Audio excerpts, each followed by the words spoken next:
Hi there. Thanks for joining us again this week on the Weekly Word. We're about 10 miles out of Tellico Plains at the site of the Barney Creek Massacre. The year was 1760, and depends on your perspective. The Cherokee call it the site of the Cherokee victory.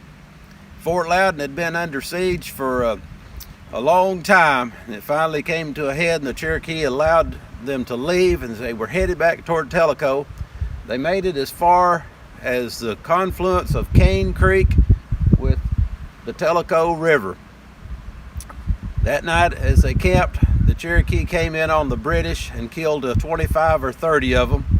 The Cherokee said it was in retaliation for the same amount of the Cherokee's headmen who had been killed by the British.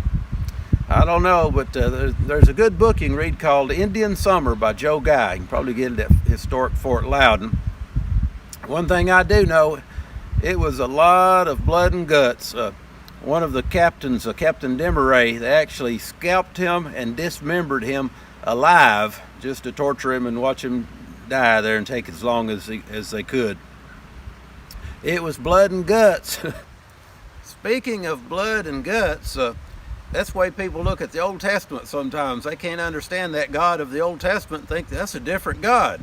Because there was a lot of blood and guts. It was battles after battles, and you go in and kill these people and everything. But as the New Testament tells us, the Old Testament is the schoolmaster to teach us about the New.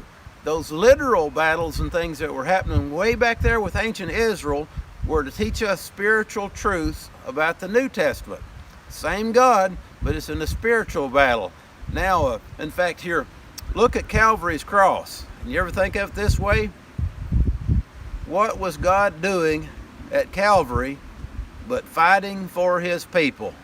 And there was blood. It was Jesus's blood, and it was torture, but that was what God was using for the salvation of you and I, if you trust the gospel story.